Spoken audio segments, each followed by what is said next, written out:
Good morning po sa bawat isa. Yan, salamat po sa Lord sa panibagong araw na ipinagkaloob niya sa atin. So tayo po ay tumayo. Yan. Handa na po ba kayong mag-alay ng papuri sa Lord? Amen. Palakpakan nga po natin ang Lord. Let's give our best clap to our Savior, our mighty and powerful Savior. Yan.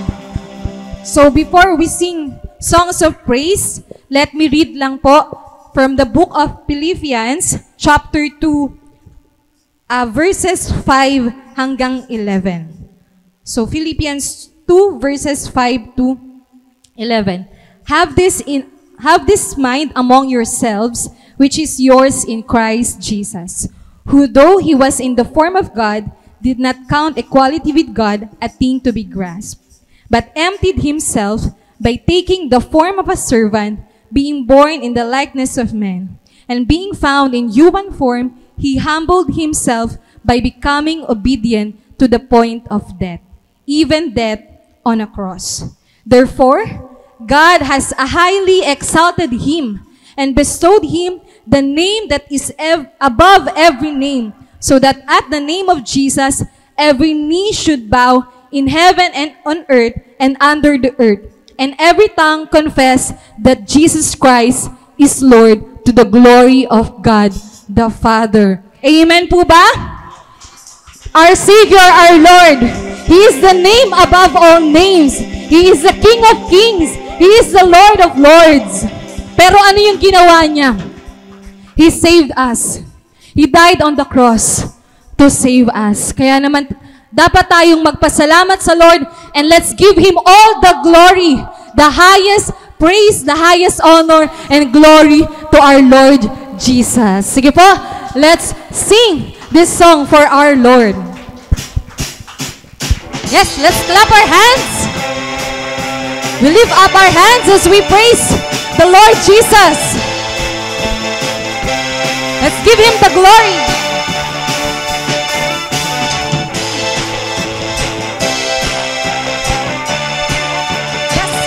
How beautiful is the Lord's name.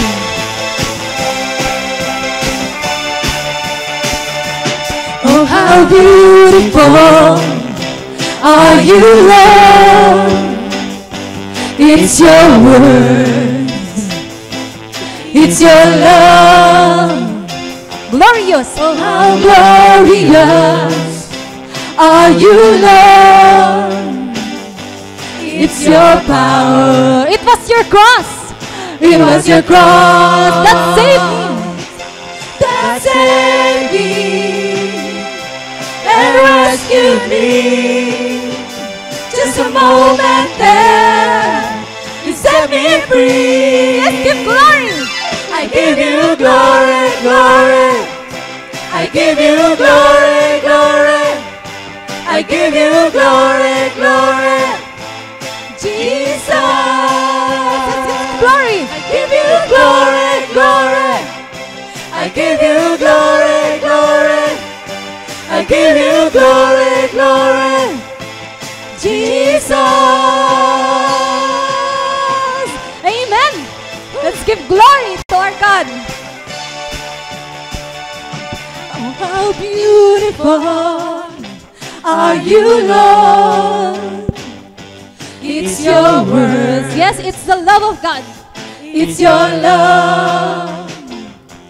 Oh, how glorious are you, Lord. It's your power. It was your cross. And let's sing. That saved me and rescued me. Just a moment there, you set me free. I give you glory, glory. I give you glory, glory. I give you glory, glory. Jesus, I give you glory, glory. I give you glory, glory. I give you glory, glory. Jesus, Let's declare. with the crown of thorns, you became my king forever. Come on, church! With the crown of thorns, you became my king forever. And with the crown of thorns, you became my king forever. And with the crown of thorns, you became my king forever. That saved me, yes, and rescued me. Just a moment there, you set me free. Again, that saved us, yes, Lord, and rescued me.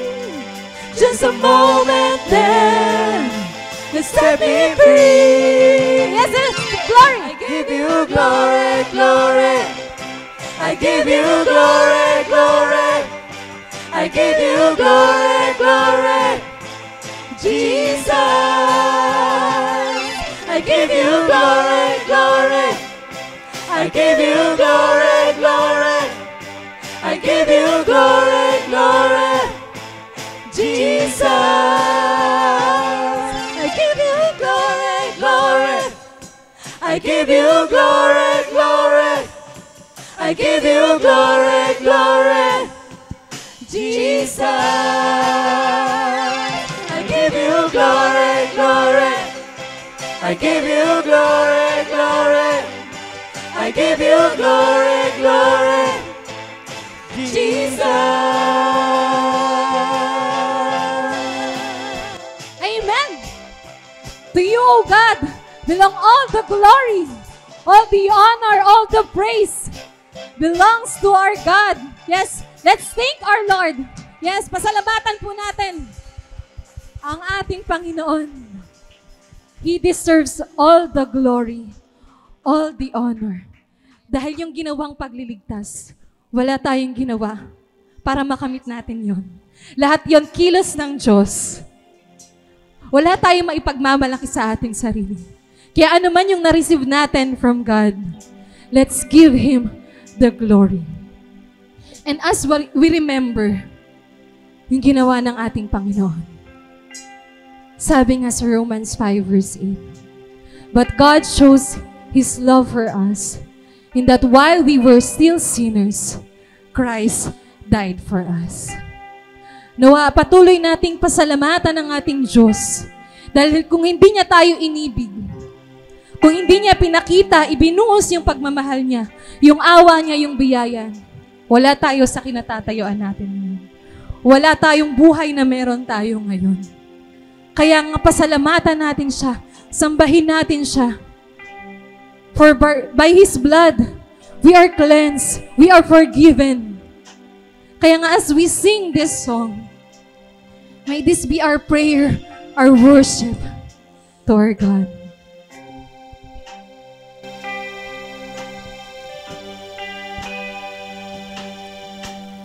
Precious blood has left me forgiven, pure like the whitest of snow, and powerful to make sin and shame retreat. This covenant is making me whole. Come on, church.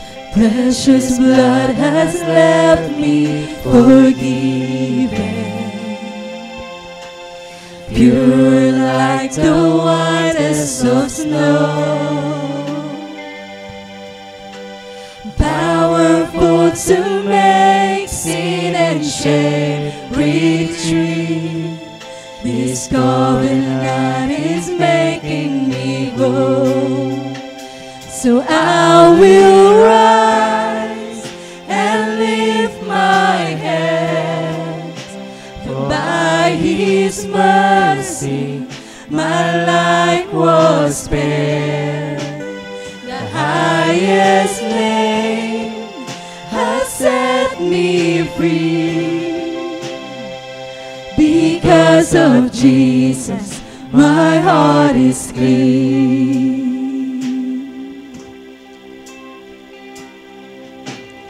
Purify my heart in your presence. Teach me to discover the joy, Yes, Lord. of holiness that falls as you draw me close. In you what was lost is restored. Purify my heart in your presence. Teach me to discover the joy of holiness that forms as you draw me close. In you what was lost is restored. So I will rise. So I will rise and lift my head. For by His mercy my life was spared. The highest name has set me free. Because of Jesus, my heart is clean. Yes, let's worship. I will rise and lift my head. For by His mercy my life was spared. Yes, thank you, Jesus. The highest name has set me free. Because of Jesus, my heart is clean. So I will rise and lift my head. For by His mercy, my life was spared. The highest name has set me free. Because of Jesus, my heart is clean. Because of Jesus. Because of Jesus, my heart is clean. Because of Jesus, my heart is clean. Yes, let's thank our Lord and Savior. Come on, church, utter your praise and thanksgiving to the one who saved us, to the one who died on the cross. Yes, pasalamatan natin siya. If not for His mercy, if not for His grace, Lord, we are doomed. Mapapahamak kami, O Diyos, kung hindi mo kami minahal. Kung di dahil sa ginawa mong pagliligtas, O Diyos. Lord, wala kaming ibang magawa kundi magpasalamat at magpuri sa iyo, God. Salamat, O Diyos. Come on, church. Let's thank our God. Yes, O God. Kung ikaw, natanggap mo na yung biyaya ng kaligtasan, walang makakahadlang upang magpasalamat ka. Kaya sige, magpasalamat ka sa buhay na meron ka ngayon. Yes. And let's ask forgiveness. Kung may mga nagagawa tayo sa harapan ng Panginoon na mga kasalanan. For He is faithful and just to forgive us and cleanse us, O God. Hallelujah. We thank you, Jesus. We praise you. So I will rise and lift my head. For by His mercy my life was spared. The highest name has set me free. Because of Jesus, my heart is clean. Because of Jesus, my heart is clean. Because of Jesus, my heart is clean. Yes. We thank you, Jesus, for your love, O God, for your amazing and great love, O God, that you came down from heaven to this earth to die on the cross, to save us, to pay for our sins, O God. For the wages of sin is death. Kaya nga, O Lord, dahil sa aming mga kasalanan, deserve namin ang mamatay, O God. But you die on behalf of us, O God. You die as the wages of our sin, O Lord. Kaya nga po, salamat, O Diyos. Salamat sa pag-ibig mo, O God. Kami na hindi karapat-dapat. We are unworthy. We are unlovable. We are ungodly, O God. Pero inibig mo kami. Hindi nung panahon na kamahal-mahal kami. Hindi nung panahon na matuwid kami dahil hindi namin kaya na maging matuwid sa harapan mo. Kaya walang ibang kaparaanan kundi sa'yo lamang kamatayan sa krus. Kaya Lord, salamat po. Sa'yo namin ibinibigay ang pinakamataas na papuri, pagsumba at pagluwalhati. Ito po ang aming samot dalang sa pangalan ng aming tagapagligtas, ang aming Panginoong Jesus. Palakpakan po natin. Yes, bigyan natin ng lakas na palakpak ang ating Panginoong Jesus. Yes. Salamat sa Lord. Amen. As we continue our worship unto the Lord, tayo po ay magkakaroon ng sama-samang pagbabasa ng kanyang mga salita. So tayo po ay nagpapatuloy sa pag-aaral ng Book of Hebrews. So tayo po ngayon ay nasa chapter 2 na. So we will read from Hebrews chapter 2 verses 10 to 18. So muli po, tayo ay tigdadalawang verses. Ako po sa first 2 verses and then kayo po sa mga susunod. And for the last verses, sabay-sabay po tayo.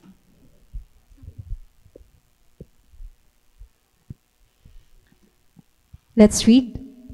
Verse 10. For it was fitting that he, for whom and by whom all things exist, in bringing many sons to glory, should make the founder of their salvation perfect through suffering. For he who sanctifies and those who are sanctified all have one source. That is why he is not ashamed to call them brothers. Say, I will tell of your name to my brothers. In the midst of the congregation, I will sing your praise. And again, I will put my trust in him. And again, behold, and I and the children has given me. 14. Since therefore the children share in flesh and blood, he himself likewise partook of the same things, that through death he might destroy the one who has the power of death, that is the devil, and deliver all those who through fear of death were subject to lifelong slavery. For surely it is not angels that he helps, but he helps the offspring of Abraham. Therefore he had to be made like his brothers in every aspect, so that he might become a merciful and faithful high priest in the service of God, to make propitiation for the sins of the people. Verse 18, sabay-sabay po tayo. For because he himself has suffered when tempted, he is able to help those who are being tempted. Ang Diyos pong mapagpala sa kanyang mga salita. Ihanda na po natin ang ating puso at isipan sa pakikinig ng pagpapahayag ng salita ng Diyos. Maaari na po kayong maupo. A blessed morning to each and every one of you. If you have your Bible, you can open your Bible sa aklat ng Hebreo 2. At tayo po ay patuloy na nag-aaral sa mga katotohanan na kung saan pinagtitibay ang pagkilala sa ating Panginoong Hesus. Sapagkat ang ating Panginoong Hesus is the exact representation of the invisible God, of the mighty God. So anumang bagay na matututunan natin at malalaman natin patungkol sa Panginoong Hesus, ito'y katotohanan patungkol sa ating Diyos na lumikha sa atin.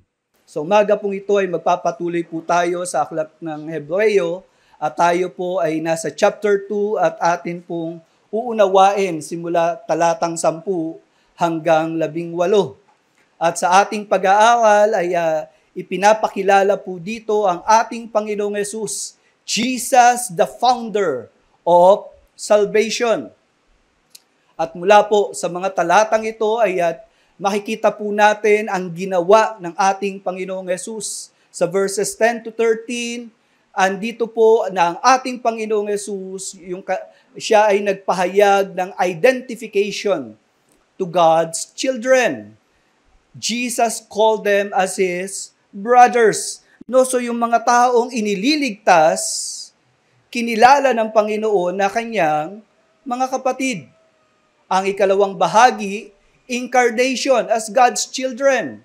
At ito po'y makikita natin sa verse 14 to 18. At sa pangyayari na yan, makikita po natin, Jesus came in flesh and blood.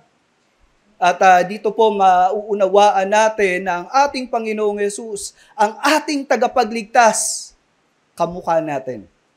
No, mayroong flesh and blood. Ito po ang author ng ating kaligtasan. Ito po yung founder ng ating kaligtasan. Siya po ang lumikha ng paraan upang tayo'y maligtas. At sa pamamagitan din niya, ipinakita niya ang kalagayan ng mga taong inililigtas niya.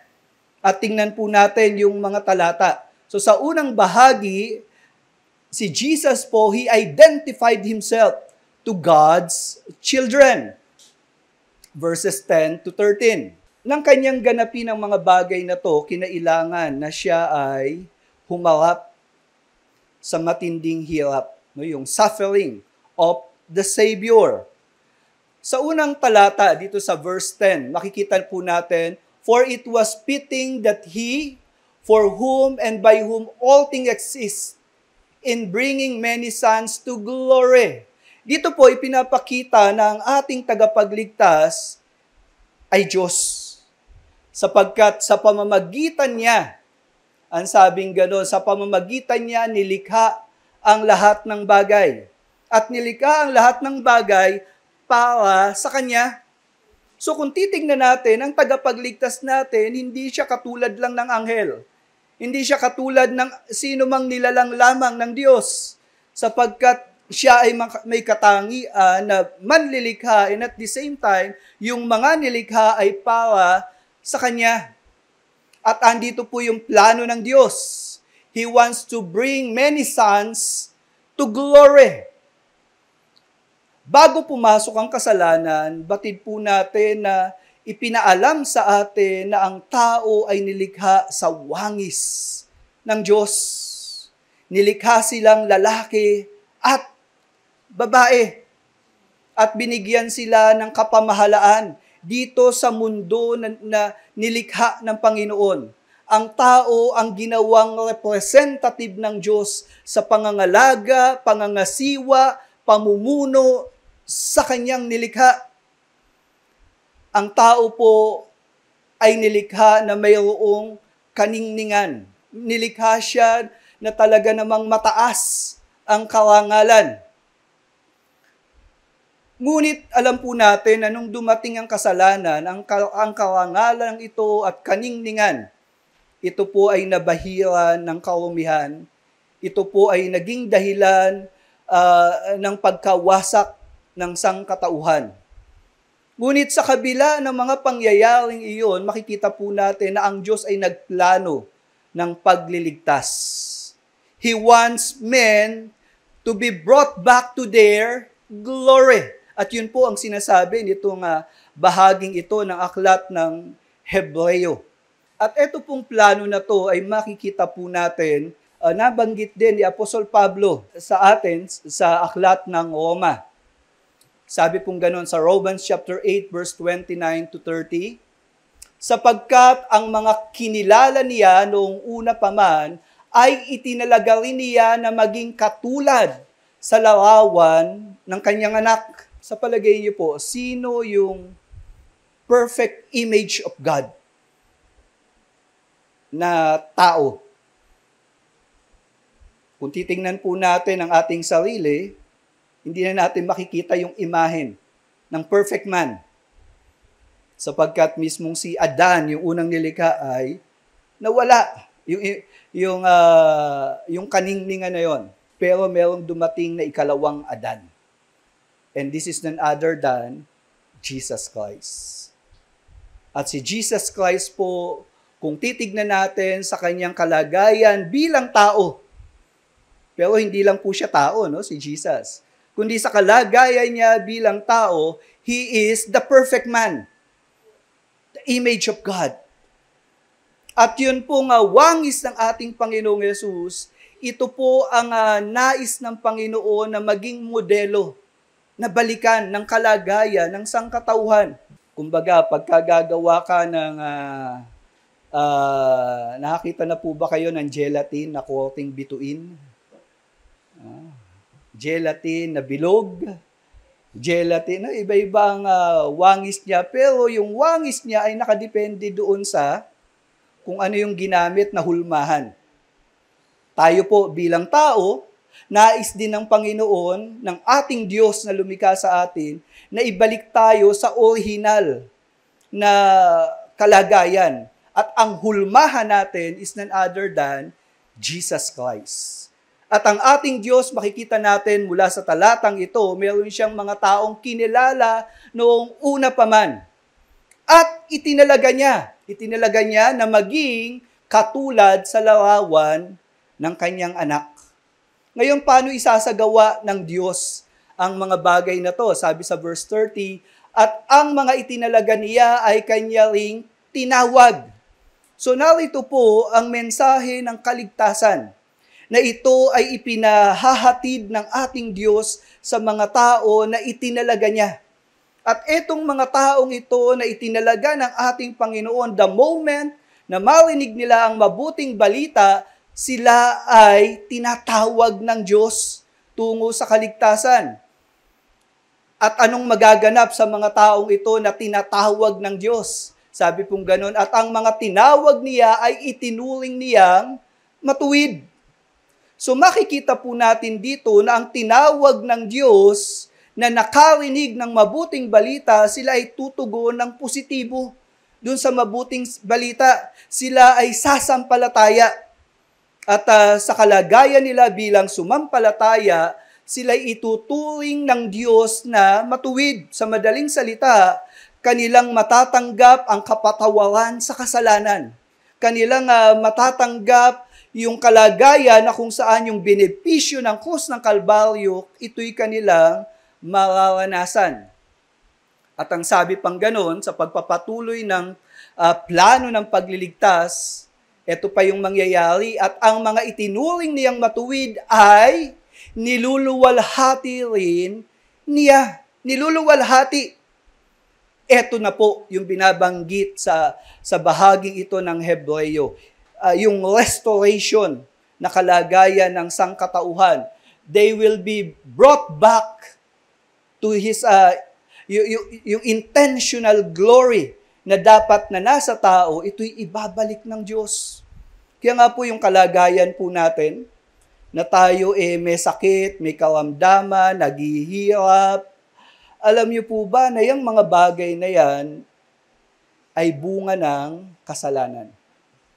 Ang katawan po natin ay tumatanda, ang mga bagay na nasa paligid natin, naluluma, nasisira. Hindi po yan ang original na plano ng Diyos. Tayo po'y namamatay, hindi po yan ang original na plano ng Diyos. Nais niya tayong ibalik sa original na plano niya. Pero para mangyari yung mga bagay na yan, sabi po dito sa aklat ng Hebreo, should make the founder of their salvation perfect through suffering. Dito po inintroduce ang paraan ng Diyos upang ang tao ay maibalik sa original niyang kalagayan. Kinakailangan ng suffering. Kinakailangang maghirap, yung magliligtas sa atin. Pero may layunin yun. Yung suffering na ginawa ng ating Panginoon, ang intensyon ay paglilinis sa mga tao na nais niyang ibalik sa original na intensyon ng ating Diyos. At sabi pong ganun sa verse 11, for He who sanctifies and those who are sanctified. So kita natin dito na ang sinasanctify, ang nililinis, ang pinagiging banal, ito po ay walang iba kundi yung mga taong inililigtas. Importante po na maging malinis ang ating kalagayan kung tayo ay kabilang sa mga taong inililigtas ng Diyos. Kasi tingnan niyo po yung mga talata. Sabi pong ganun sa Mateo 5:8. Ito po ang kalagayan ng mga tao na pinaghaharian ng Diyos. No, ito yung time na ang Panginoon nagtuturo siya regarding the kingdom of God. At ano ang kalagayan ng mga taong nasa kingdom of God? Sabi dito sa verse 8, mapalad ang may malinis na puso. Bakit? Sapagkat makikita nila ang Diyos. Ganun din naman, dito sa aklat ng Hebreo, 12:14. Ito po yung makikita natin.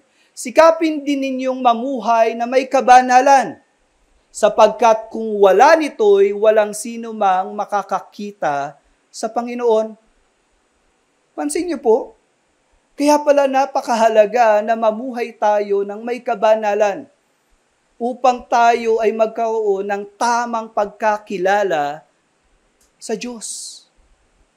Kaya naman hindi nakapagtataka nung plano ng Diyos na ibalik sa kaluwalhatian itong mga inililigtas niya, kailangan muna silang linisin, patawarin sa kanilang kasalanan. At kung ikaw ay tumanggap ng kapatawaran ng kasalanan, mamuhay ka ng may kabanalan. Pag sinabi pong pamumuhay ng may kabanalan, it does not mean perfect or being perfect. Pag sinabi pong namumuhay ka ng may kabanalan, itinatalaga mo ang buhay mo upang sumunod sa kalooban ng Diyos. Yung hayag na plano at kalooban ng Panginoon, dito ka lalakad. Ito ang batayan mo ng tama at mali. Ito ang batayan mo ng mabuti at masama. Ang salita ng Diyos ang magiging standard ng iyong pamumuhay. At importante na ganapin natin yung mga inuutos ng Panginoon. So kung meron siyang utos, sumunod tayo. Kung meron siyang pangako, panghawakan natin. Huwag tayo magduda. Sapagkat sa ganitong paraan, mas nakikilala natin ang Diyos. Kung hindi po tayo lalakad ayon sa plano ng pagkatawag sa atin, hindi po natin makikilala ang ating Panginoon. Hindi po tayo lalago sa ating pananampalataya. Ano ang dahilan ba tayo nabubuhay? Ang pinakadahilan po ba tayo nabubuhay ay upang makilala ang Diyos. Sa lahat ng nangyayari sa atin, tagumpay man o kabiguan, importante, nakilala mo ba ang Diyos? Sa lahat ng ginagawa natin, lalo na yung mga relihiyosong mga gawain, ang tanong, nakilala mo ba ang Diyos? O nagpakilala ba ang Diyos sa iyo? Kasi pwedeng masipag ka magbasa ng Biblia. Masipag kang dumalo sa mga gawain, relihiyoso ka, nananalangin ka, nag-aayuno ka. No, ganyan ang ginagawa ng mga Pariseyo nung panahon ng Panginoong Yesus. And yet, ano problema?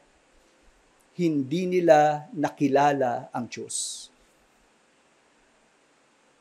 Kaya nga ang Diyos, nung nagpapakilala sa kanila sa pamamagitan ng Panginoong Yesus, ang Panginoong Yesus nireject nila, nilalayuan nila, tinutuya nila, at ipinapatay pa nila. Kasi hindi nila nakilala kung sino ang Diyos. Kaya nga po, mga kapatid, ano ang layunin mo sa buhay? Sa mga nangyayari sa buhay mo, ano ang hinahanap mo? Nawa, ang hanapin natin ay ang pagkakilala sa Diyos. At hindi natin makikilala ang Diyos kung hindi malinis ang puso natin. Kung hindi tayo namumuhay ng kalugod-lugod sa Panginoon. Pinatawad na tayo sa kasalanan natin. Nilinis na tayo sa kasalanan natin. So mula sa kalagayan na yan, magsimula tayong lumakad ng kalugod-lugod. para sa ating Panginoon. Yan po ang kalagayan ng mga taong nililinis ng Panginoon. At sabi pa, all have one source. At mula po dito, naalala ko yung sinabi ni Apostol Pedro sa chapter 1, verse 14 to 16. Sabi po niyang ganon, bilang masunuring mga anak ng Diyos. Dito po, sabi, bilang masunuring mga anak ng Diyos, huwag kayong padadala sa masamang hilig ninyo noong hindi pa kayo nakakakilala sa Diyos. So kung dating ikaw ay manginginom, kung dating ikaw ay chismosa, na nakakasira ka na ng buhay ng iba, kung dati kang nambababae, kung dati kang sugarol at halos wala ka nang maiuwing sweldo sa bahay nyo, kung dati kang palaaway, at talaga namang dinadaan mo sa init ng ulo yung lahat ng mga pangyayari, yung dating buhay natin. Kung ikaw ay bahagi na ng mga taong inililigtas ng Panginoon, iwan mo na yung dati mong pamumuhay. Huwag na kayong padala sa masamang hilig nito.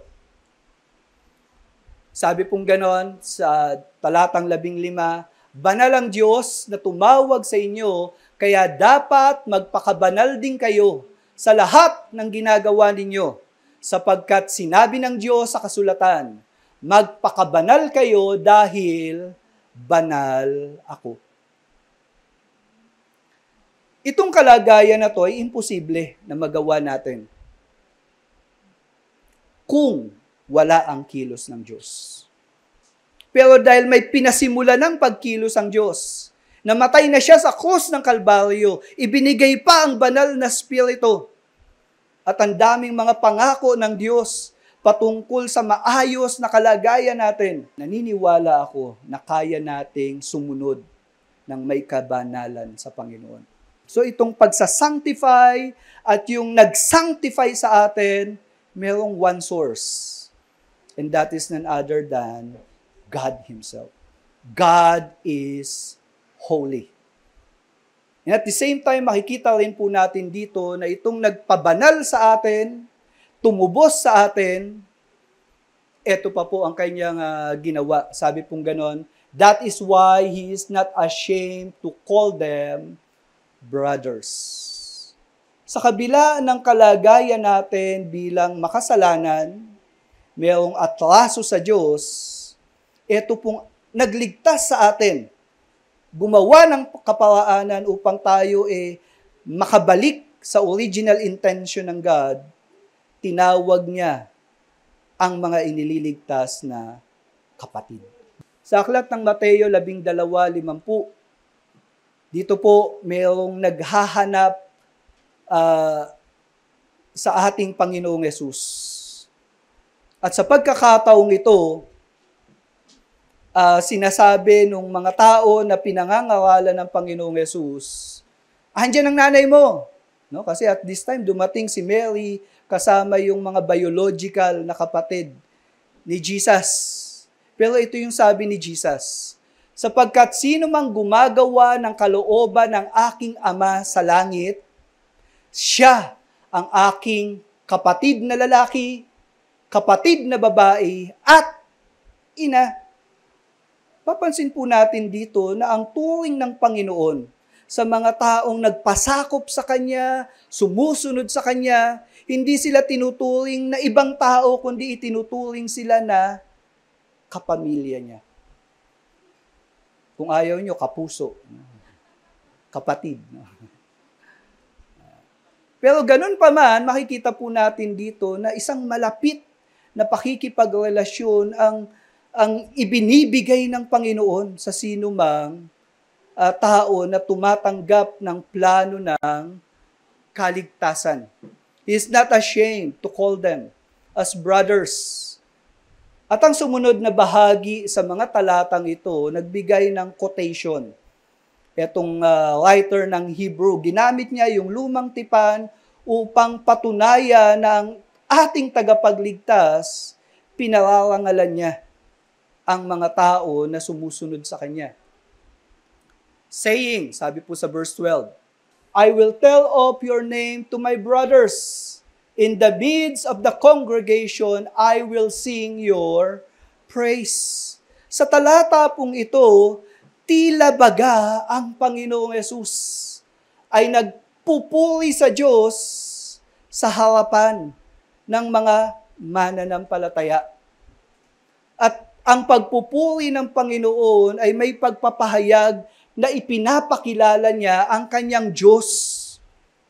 At ito pong mga pananalitang ito ay hinango sa aklat ng Psalms, chapter 22, verse 22.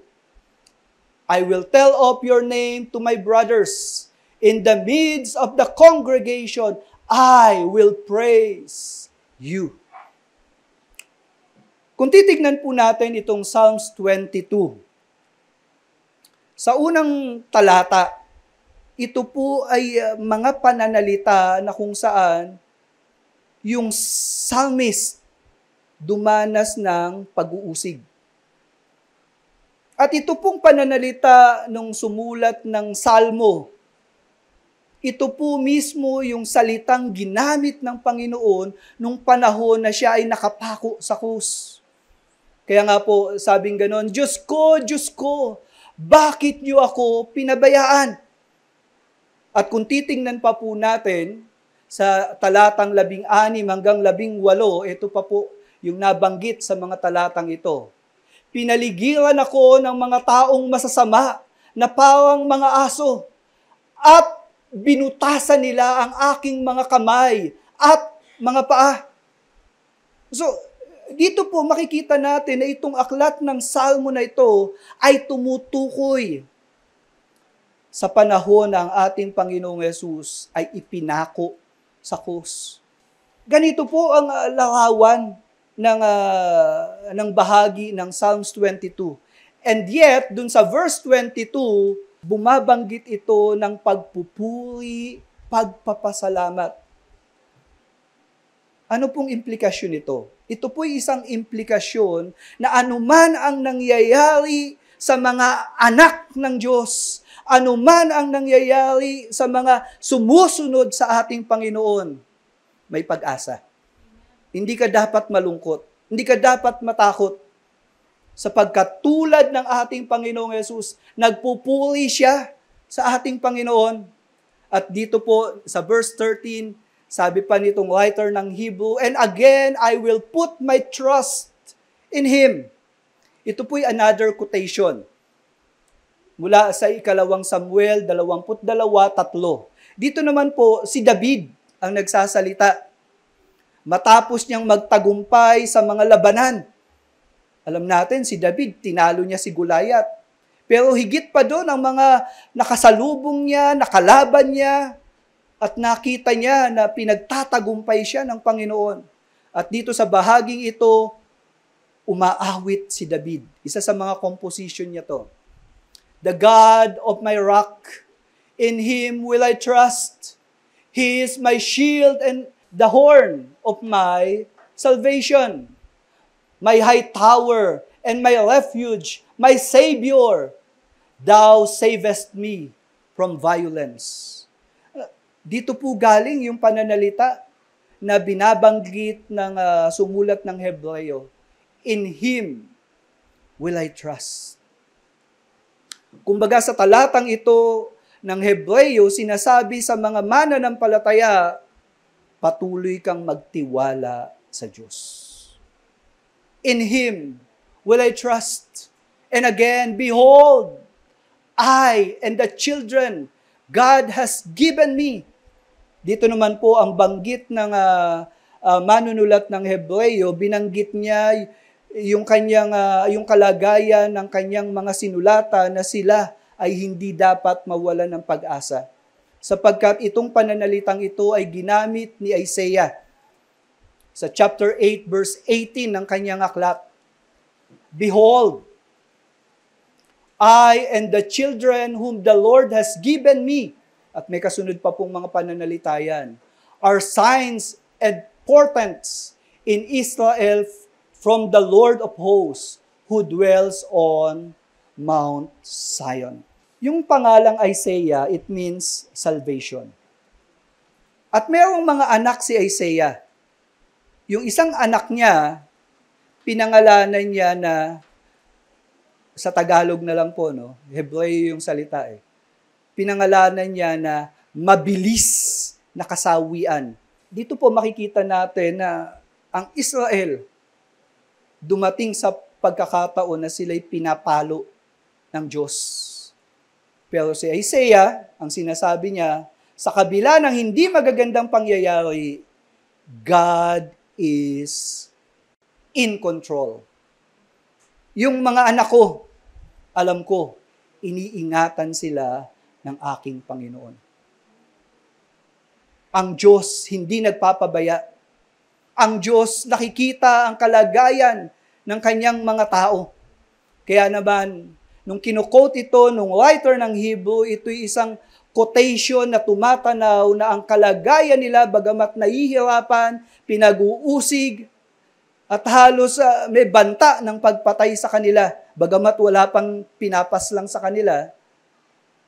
Ang sabing gano'n ng writer ng Hebrew, ito ay palatandaan na kayo ay totoong mga anak ng Diyos. Bakit? Kasi nananatili silang matapat sa Panginoon sa kabila ng mga pangyayari na hindi magaganda. Ikaw ba? Meron bang nangyayaring hindi maganda sa'yo? Baka kasalanan mo naman. Hello?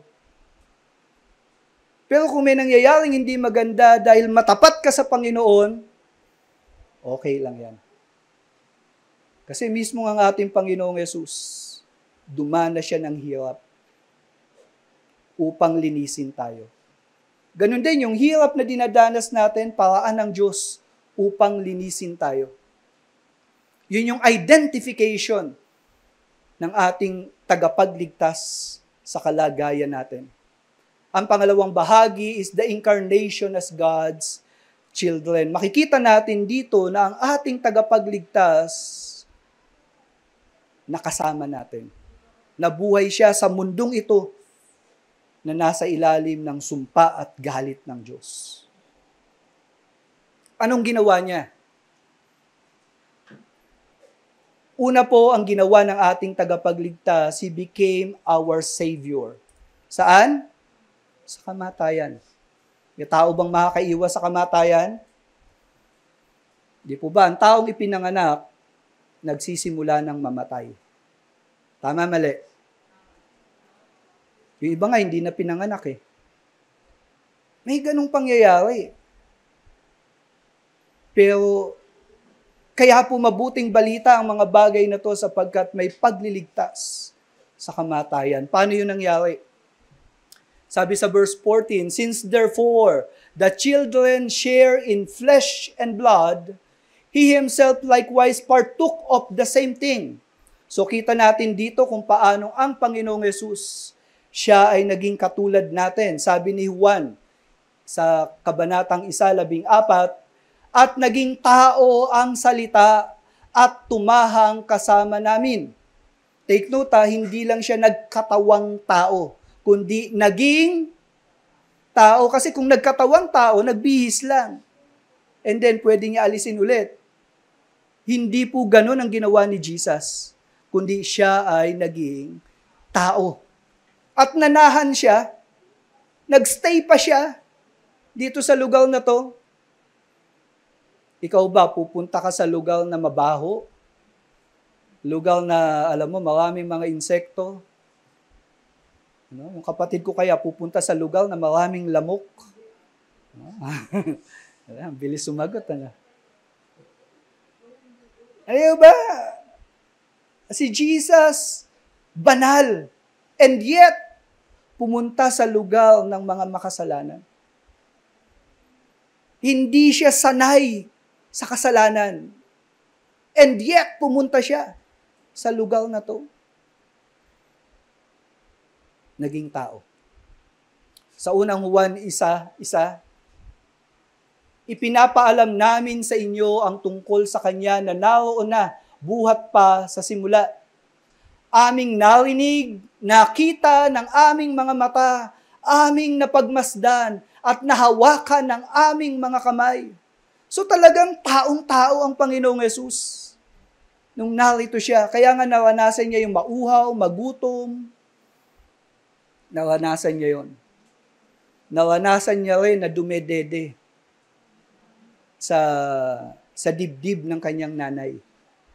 Naranasan niya rin yung nadadapa siya para matuto maglakad. Imagine niyo si Jesus, hindi naman siya yung supernatural na para bang kaya niya agad. Can you imagine, kapapanganak lang, naglalakad na, nagpipreach. Hindi ganun si Jesus. Dumaan siya sa sistema ng pagiging tao. Taong-tao siya. Kailangan niyang gabayan, kailangan niyang alalayan, meron siyang kahinaan, pag umiiyak siya, pinadedede siya, pag nadapa siya, itinatayo siya. At minsan nga, nung siya'y malaki na, naranasan niya yung mauhaw, naranasan niya yung magutom, naranasan niya lahat ng mga bagay na yan. Kaya kapatid, ano yung pinagdadaanan mo ngayon? Bilang tao, ang Panginoong Yesus. Nakita niya yan, naramdaman niya yan. Kinailangan na ang ating tagapagligtas maging katulad natin. Yun ang sinasabi dito. That through death, He might destroy the one who has the power of death. That is the devil. Bakit siya kinailangang maging tao? Kasi kailangang mamatay siya. Hindi pwedeng mamatay ang Diyos. Pero para matubos ang mga makasalanan, ang manunubos, kailangan mamatay. Kaya naman ang Panginoong Yesus, bilang ating tagapagligtas, kailangan niyang maging tao upang siya ay dumanas ng kamatayan. Supposed to be, hindi niya nadadanasin yun eh. Madali bang mamatay? Di po ba? Kaya ka mamamatay kasi nag-fail yung mga sistema ng katawan mo para mabuhay. Kaya ka mamamatay kasi napakasakit ng sitwasyon mo at hindi na kinaya ng katawan mo. Then, masakit mamatay. Yun lang parang hindi ka makahingi. Ang hirap na eh. Sino po sa inyo may hika? Hirap na eh, di po ba? Kinailangan yun maranasan ni Jesus. Pero may purpose. That He might destroy the one who has the power of death. That is the devil. Sabi sa John chapter 10, verse 10. Ang magnanakaw ay dumating lamang upang magnakaw, pumatay, at pumuksa. Sa Mateo 20:28, kung paanong ang anak ng tao ay naparito hindi upang paglingkuran, kundi upang maglingkod at upang ialay ang kanyang buhay bilang pantubos sa marami. Alam po natin, ang kabayaran ng kasalanan, kamatayan. So upang ang kasalanan mapagbayaran, kailangan may mamatay. At eto pa nga po, yung namatay para sa kasalanan, hindi siya nagkasala. At yung kamatayan niya, ang intensyon ay pangtubos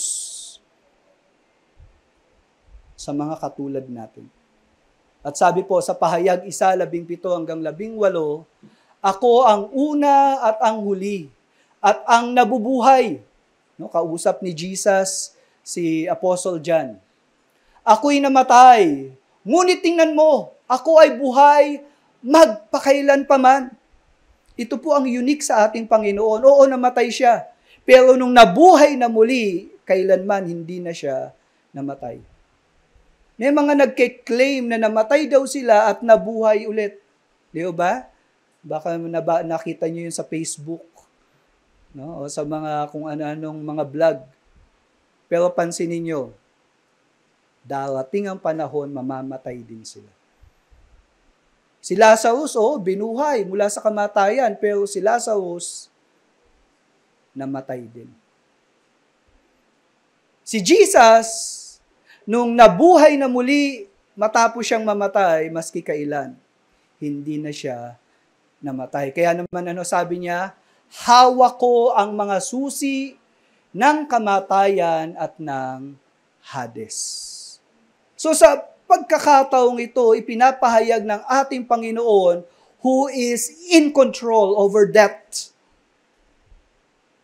At ang may control sa kamatayan is none other than siya, ang Diyos mismo. Pero tandaan po natin, si Satanas, wala naman siyang kapangyarihan sa pagpatay. Ang ibig sabihin lang ng pagpatay ni Satanas, yung tao, inilalayo niya sa Diyos. Na yung Diyos ang source ng buhay. Ang ginagawa ni Satanas, nilalayo niya, nilalansi niya, dinadaya niya, niloloko niya yung mga tao. Upang hindi nila makilala si Jesus. Ganon ang pawaan ni Satanas. Kaya nga may mga taong nabubuhay. Baka nga may kasama tayo dito.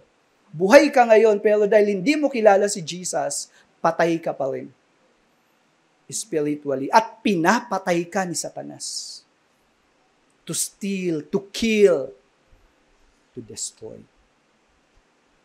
Pero pwedeng matigil yung gawain ni Satanas. Dahil si Jesus pumunta dito upang bigyan tayo ng buhay.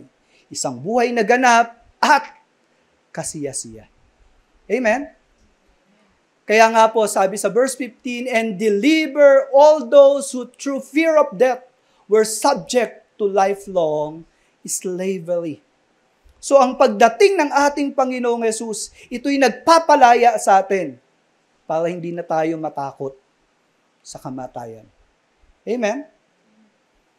Sa isang mananampalataya, ang kamatayan po ay pagkakataon upang umuwi sa kanyang totoong tahanan.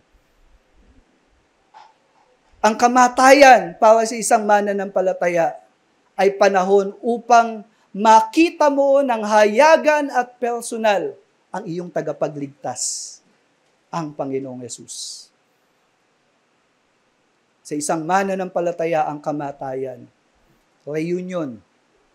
Bakit? Kasi yung mga mahal mo sa buhay na sumampalataya din sa Panginoon, oo, hindi mo sila nakapiling dito sa lupa, ngunit dahil sila'y mananampalataya, the moment na umuwi ka sa piling ng Panginoon, yung mga kamag-anak mong yon, mga mahal mong sa buhay na yon, magkikita-kita ulit kayo.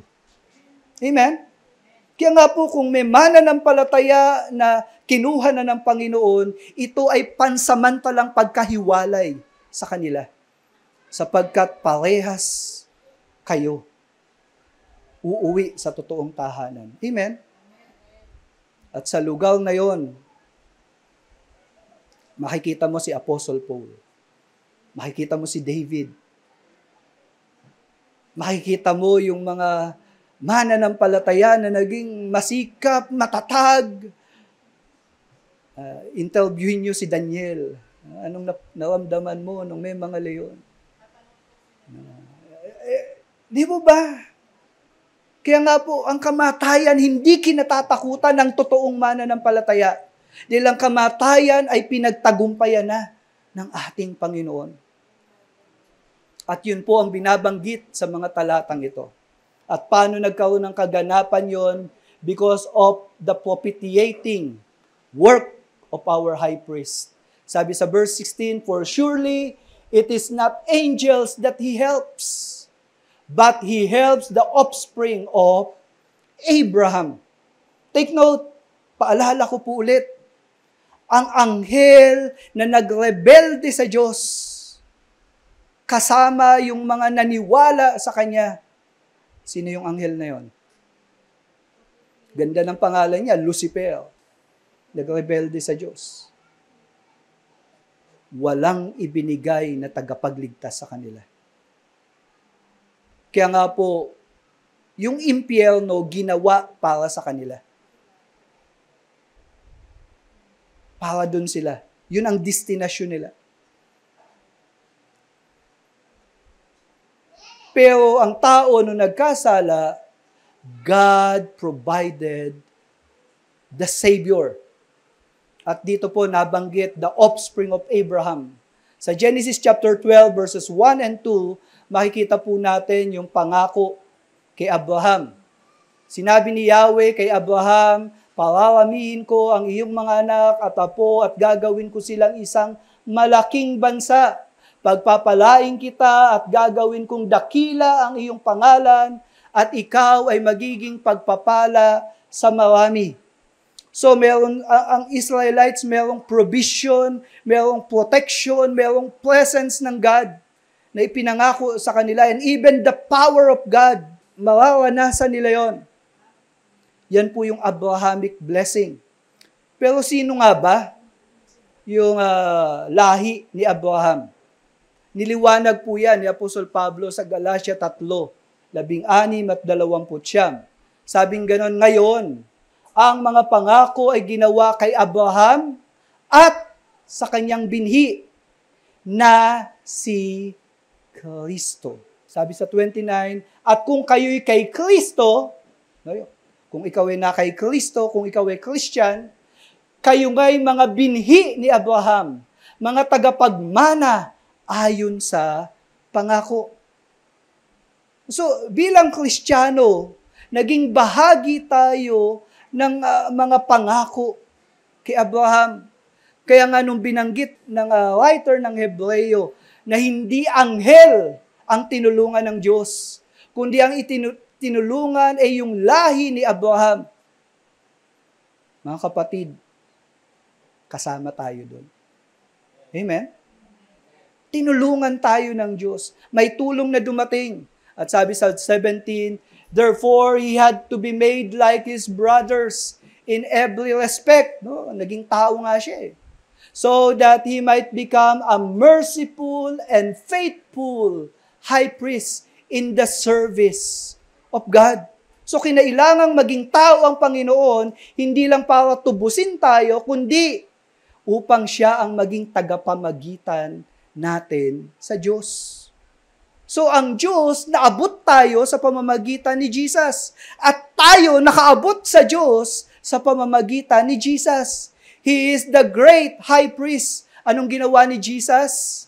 Sabing ganun, to make propitiation for the sins of the people. Paano ba yung propitiation na yan? Sabi sa Romans chapter 3 verse 25, isinugo si Kristo Jesus sa mundo para ialay ang kanyang buhay. Nang sa ganon, mawala ang galit ng Diyos sa atin. At sa pamamagitan ng kanyang dugo ay mapatawad ang ating mga kasalanan kung sasampalataya tayo sa Kanya. So ano ibig sabihin ng propitiation? Pag sinabing propitiation, una, ito yung nag-alis ng galit ng Diyos. Can you imagine? Galit pala ang Diyos sa mga taong hindi kumikilala sa Kanya. Pero yung galit na yon mawawala sa pamamagitan ng pananampalataya sa Panginoong Yesus. At hindi lang inalis yung galit, kundi pinatawad pa sa kasalanan. Can you imagine kung inalis lang yung galit, pero yung kasalanan mo naaalala pa? Makakalapit ka ba sa Diyos? Kaya nga po yung propitiation, ang epekto nito, naalis yung galit ng Diyos, pinatawad tayo sa kasalanan, at yung pagpapatawad na yon, nag-reconcile sa atin sa Diyos. Kaya nga po, ang turing sa atin ay mga anak ng Diyos. Amen? Yun po ang meaning ng propitiation. Kaya salamat, dahil meron tayong punong pari na gumawa ng mga bagay na ito. And then sa huling mga talata, makikita po natin, we have a helpful brother. Ito po ang ating Panginoong Jesus. For because He Himself has suffered when tempted, tandaan po natin sa Hebreo 4:15, sapagkat mayroon tayong kataas-taasang pari na marunong makiramay sa ating mga kahinaan. Bakit? Tulad natin ay tinukso rin siya sa lahat ng mga paraan, gayon may hindi siya nagkasala. Ano nararanasan mo ngayon? Alam niyo po, nung minsan may narinig akong preacher, natatakot ka bang tubuan ng tigyawat? Sabi niya, alam mo ba si Jesus, muntik ding tubuan ng tigyawat. Baka nga tinigyawat din siya eh. Naranasan niya yung ganyan. Kuha niyo po yung punto. Kung anong nararanasan mo ngayon. Naku, wala akong pamalengke. Si Jesus nga, walang pambayad sa tax eh. May naniningil eh. Kaya lang may paraan si Lord eh. Pero naranasan niya yan. Pinagbintangan siya. Pinagbintangan pa nga siyang inaalihan ng masamang espiritu. Sa'yo, ano bintang? Wala naman siyang ginawang mali eh. Pero pinagbintangan siya, pinaratangan siya. At si Jesus, biktima ng injustice. Yan, minsan sabi, dapat ako yung pinarangalan. Dapat ako yung na-promote. Dapat ako yung tumasang sweldo. Dapat, ang dami nating karapatan na isinisigaw, ipaglaban mo. Alam mo, si Jesus, maraming ganyang event eh, pero nagtiwala siya sa Panginoon. Dinanas niya yan. Kaya nga mga kapatid, naiintindihan niya yung kalagayan natin bilang tao. Dahil naging tao siya na katulad natin. Amen? Kaya nga po sabi, He is able to help those who are being tempted. 2 Pedro 2:9, kaya alam ng Panginoon kung paano ililigtas mula sa mga pagsubok ang mga tapat sa Kanya. At kung paanong parusahan ang masasama hanggang sa araw na sila'y hatulan. Sa kabila ng hirap na dinadanas natin, kaya tayong ingatan ng Panginoon. Kaya tayong protektahan ng Panginoon. Amen? Alam ng Diyos yung kaya niyang gawin. Alam ng Diyos yung dapat niyang gawin sa mga nagtitiwala sa Kanya. Pero yung mga hindi nagtiwala sa kanila, o yung hindi nagtiwala sa Kanya, may tamang panahon ng Panginoon na inilaan upang ang mga taong ito ay pausahan niya. So, He helps His people. Kaya nga in summary, sa identification to God's children, kita natin dito yung founder of our salvation. Jesus sacrificed sanctified believers to become God's children. Malinaw yun. Kaya tayo naging anak ng Diyos dahil tinubos tayo, nilinis tayo, binabago ang buhay natin. We have hope of salvation in Christ. So kung nararanasan mo yung pagbabago ng buhay mo, yan ay nagbibigay sa atin ng palatandaan na inililigtas ka ng Diyos. Kung nababago yung buhay mo, nagkakaroon ka ng interest sa Diyos, gusto mo na magbasa ng Bible ngayon, dumadalo ka sa gawain ng Panginoon, ibinabahagi mo ang pangalan ng Panginoon, then, dati hindi mo yung ginagawa. Pero dahil ginagawa mo na yan ngayon, yan ay matibay na palatandaan, inililigtas ka ng Diyos. Amen? Ang ikalawang bagay, no? So kung mayroong identification si Jesus to God's children, andito rin yung kanyang incarnation as God's children. At dito nakita natin yung siya yung helpful high priest. Dahil siya'y naging tao, katulad natin, naiintindihan niya tayo. Kaya niya tayong tulungan. Tutulungan ka niya sa mga sitwasyon na kailangan mo ng tulong dahil siya'y naging tao. At ang pagtulong nga ng Panginoon humantong sa kanyang kamatayan. Jesus' death set free from fear of death the children of God. Kung binigay niya yung buhay para iligtas tayo, ano ba yung hinihiling mo? Kung kailangan mo yan, hindi ka pagkakaitan ng Panginoon. Hindi madamot ang Diyos. Amen? Buhay nga ng anak niya, ibinigay niya eh. Ngayon, nagtatampo ka, bakit hindi binibigay sa iyo yung gusto mo? Baka hindi mo kailangan. Pero yung kailangan mo, tandaan mo, kaya yan ibigay ng Panginoon. Kaya nga po, in this life, we have victory of new life in Christ. Isang buhay na matagumpay ang meron tayo. Kaya nga po, anuman yung lawangan, anumang area, nabubuhay tayo ngayon as an application. Dahil meron tayong assurance of salvation, let us make time to build relationships with fellow believers. Hindi mo kaya mabuhay mag-isa.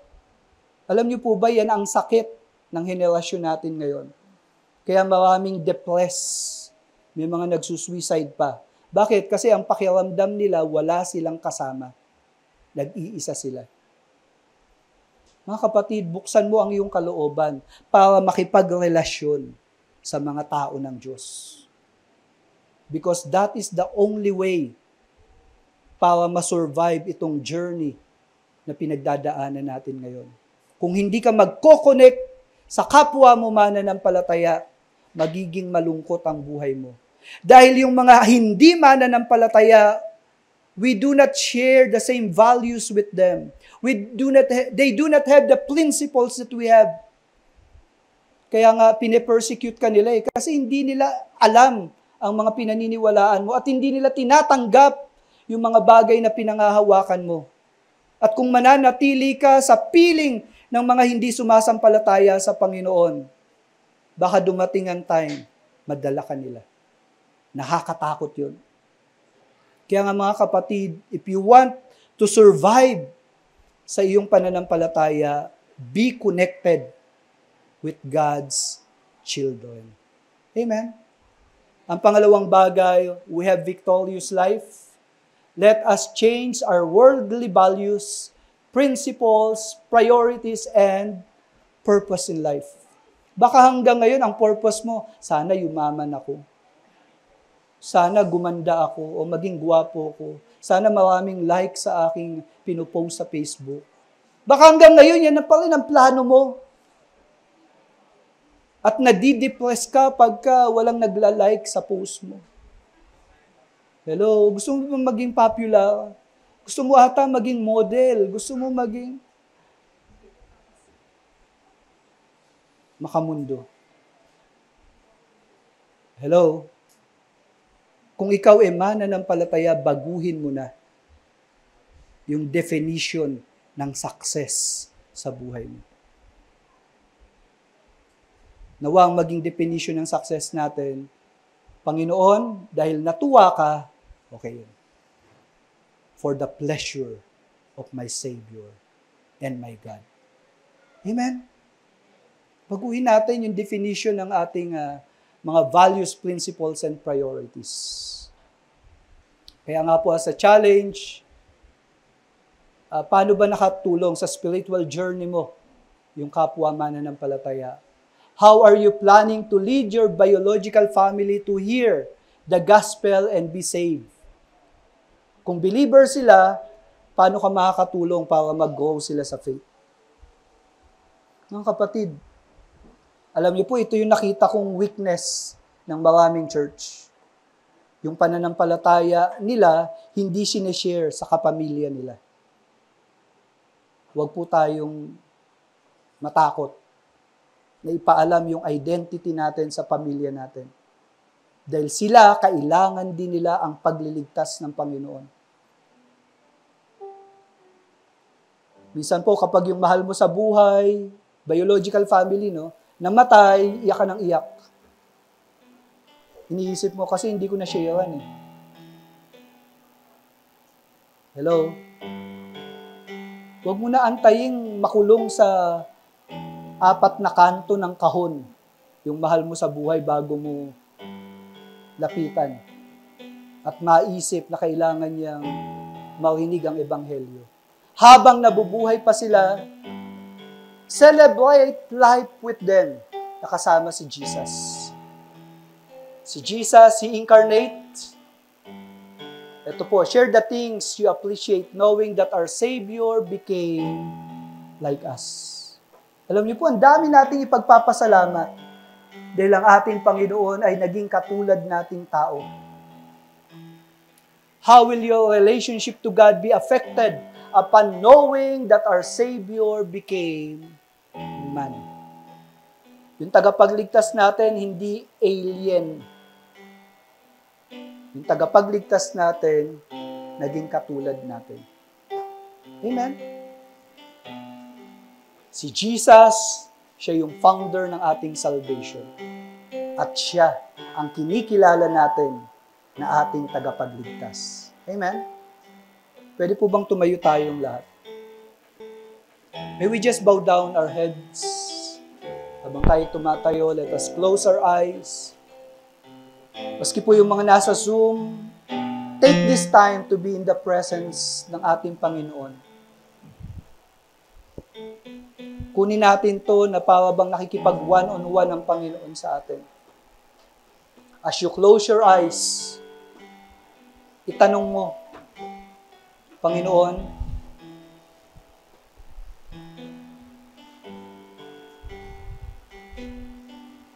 sino nga po ba ako sa iyong harapan? Kapatid, kung hindi ka pa seryoso sa paglapit sa Panginoon, tandaan mo, ang paraan ng kaligtasan, siya mismo ang lumapit sa atin.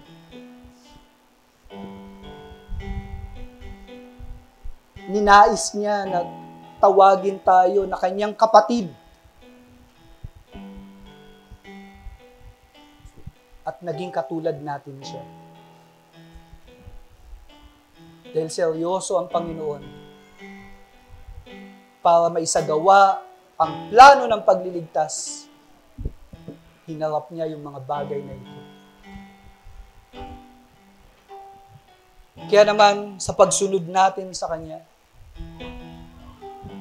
ang wika ng Panginoon, deny yourself, take up your cross.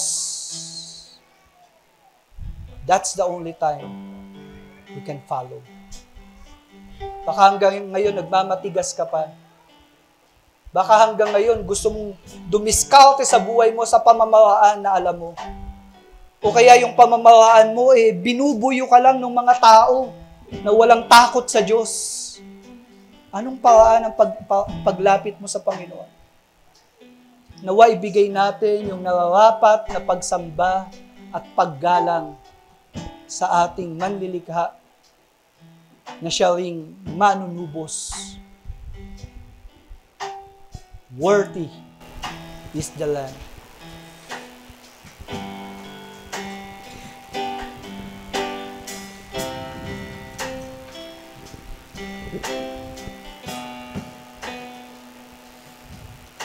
Oh God, thank you, Jesus. Thank you for the cross. Thank you for the cross, Lord. Thank you for the price you paid, bearing all my sin and shame. In love you came and gave amazing grace. Thank you for this love, Lord. Thank you for the nail-pierced hands. Wash me in your cleansing flow.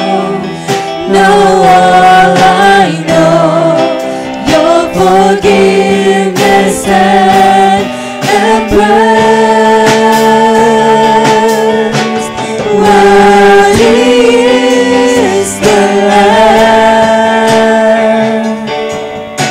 seated on the throne. Crown you now with many crowns. You reign victorious.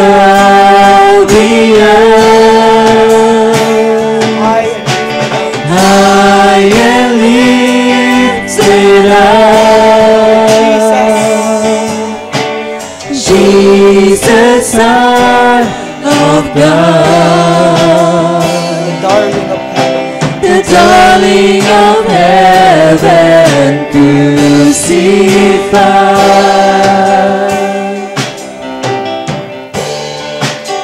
Worthy is the Lamb. Worthy is the Lamb. Thank you for the cross, Lord. Let's sing this song. Thank you for the Thank price. you for the price you paid, bearing all my sin and shame. In love you came and gave amazing grace. Thank you for this love, Lord. Thank you for the nail piercings. Wash me in your cleansing blood. Now what I know, your forgiveness and embrace. Worthy is the Lamb, seated on the throne. Crown you now with many crowns. You reign victorious.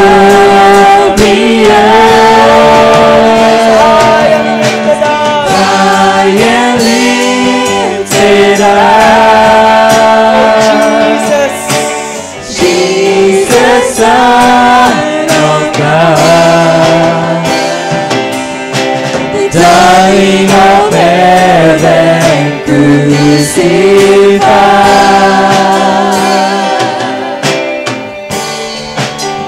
Worthy is the Lamb. Oh, let's sing. Worthy is the Lamb. Come on, people of God, just worship. Worthy is the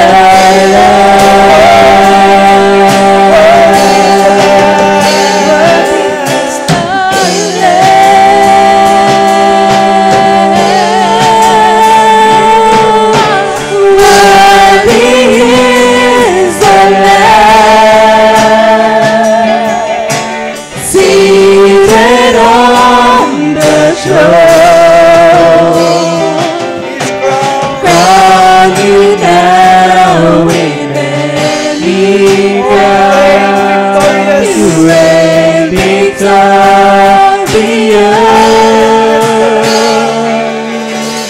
High and lifted up. Jesus, Son of God, the darling of heaven crucified.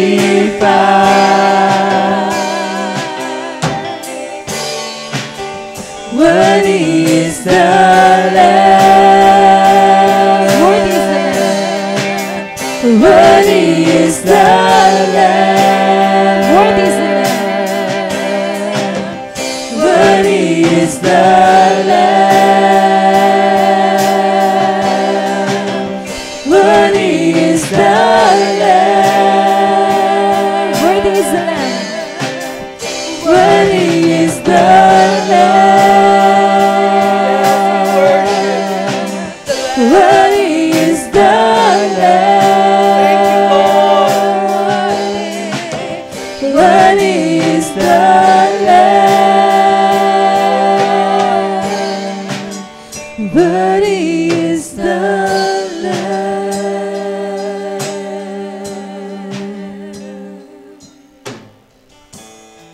Oh God.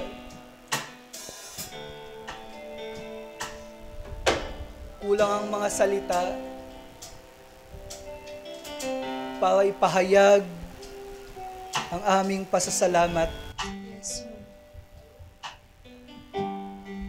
Ikaw na Diyos, you identified with us.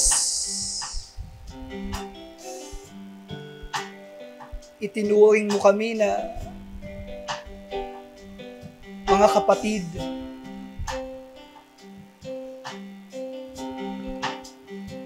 And you even came in flesh and blood.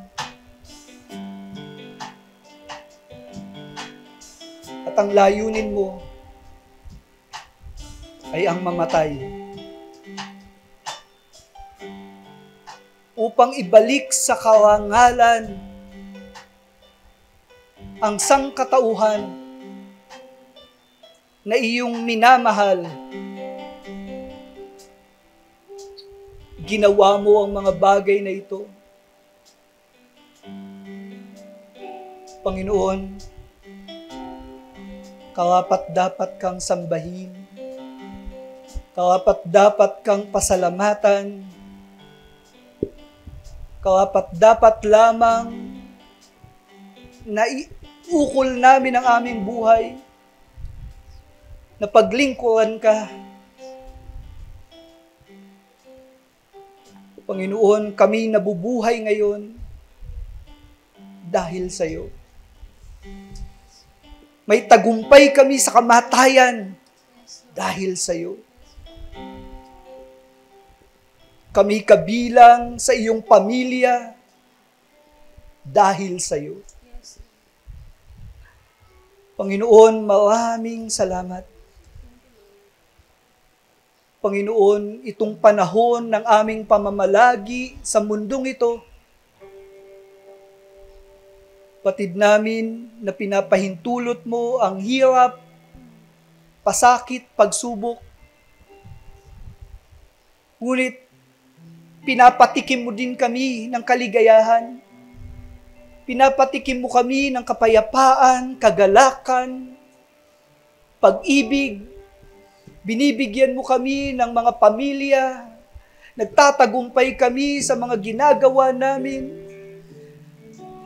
Napapapurihan kami, napapasalamatan kami, natitikman namin ang magagandang bagay sa mundong ito. Ngunit batid namin, anuman ang maatikha namin sa mundong ito, ito'y lilipas, mawawala, at kami mismo makakalimutan. Panginoon, salamat dahil tunay nga na may kabuluhan ang buhay namin kung ito ay gagamitin namin para sa iyo. Nagkakaroon ng direksyon ang buhay namin kung kami ay lalakad ng ayon sa iyong palatuntunan at patakaran. Panginoon, we can live more than this life kapag ang maikling buhay na to ay ginamit mo. Kaya Panginoon, tulungan mo pa po kami na makilala ka. Tulungan mo pa po kami na maunawaan ang mga katotohanan na galing sa iyo. Batid namin na ang mundong ito, may mga mandaraya, may mga manlilinlang, at maging si Satanas na pinausahan mo na. Sila'y patuloy na nanlalait, naninira, nang wawasak. Ngunit salamat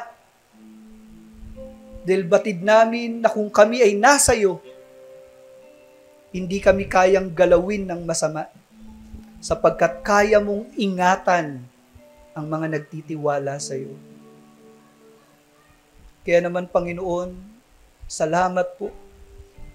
Salamat po. Nawa itong iyong iglesia na kung saan kami ay kabilang. Tulungan mo po kami na ingatan ito. Itong iyong church ng Gospel Coalition, tulungan mo po kami na kami ay maging kagamit-gamit sa plano mo ng pagliligtas sa mga tao na naliligaw ng landas. Gamitin mo itong iglesia na to upang magdisipulo ng mga tao na nais kang makilala. Nawa dito sa iglesyang ito, patuloy na mahubog ang aming mga katauhan tungo sa wangis ng aming Panginoong Hesus. Batid namin, Panginoon, na hindi namin ito kayang gawin kung aasa kami sa sarili naming kakayanan o katalinuhan. Ngunit batid namin na ito'y ginagawa mo sa aming kapulungan. Ito'y ginagawa mo sa buhay ng bawat isa na sumasampalataya sa iyo. Nililikha mo ang katauhan ng aming Panginoong Hesus sa aming mga buhay. Tinuturuan mo kaming manalig sa iyo. Tinuturuan mo kaming mamuhay sa pananampalataya. Tinuturuan mo kaming maging mabuti upang ang liwanag mo ay makita ng mga tao sa paligid.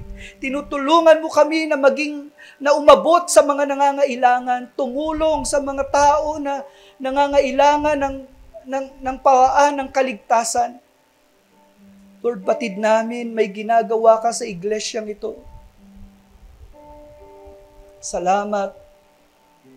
At kami ay nakakabahagi sa ginagawa mong pagliligtas. Salamat, Panginoon. Nawa ang bawat isa sa amin, patuloy naming maranasan ang iyong pag-iingat.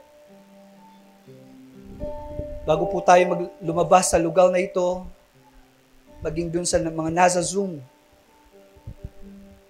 dahil ang Diyos hindi nalilimitahan by distance nor by time. Hindi nalilimitahan ang ating Panginoon sa mga bagay na gagawin niya. Kaya naman sa bawat isa na narito ngayon, patuloy kong ipinapahayag ang pagpapala ng ating Panginoon. Sa ating Diyos na makapangyarihan sa lahat, sa ating Diyos na lumikha ng lahat ng bagay para sa Kanya, para sa Kanyang kapurihan at kaluwalhatian, sa ating Diyos na naglilinis ng ating mga buhay, tayo na inililigtas niya, tayo na kinilala niya simula pa ng una. Sa bawat isa na sumasampalataya sa Panginoon, naway tanggapin mo ang biyaya ng pagliligtas ng ating Diyos. May the Lord bless you, may the Lord keep you, and may His face shine upon you. In the name of the Father, of the Son, and of the Holy Spirit, everybody says and agree. Amen.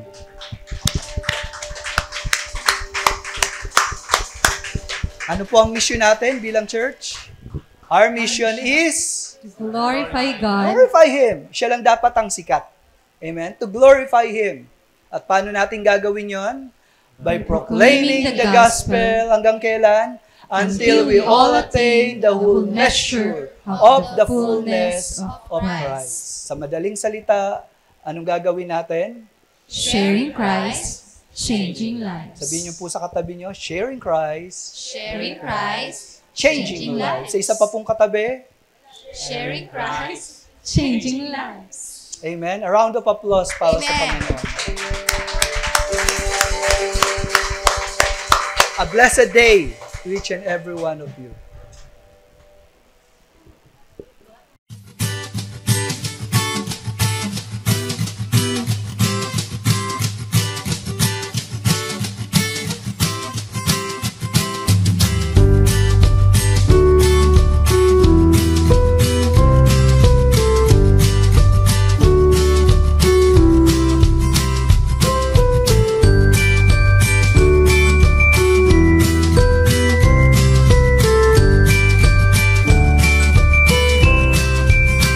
GCC, Gospel Coalition Church. Our mission is to glorify God by proclaiming the gospel until we all attain the whole measure of the fullness of Christ. Sharing Christ, changing lives.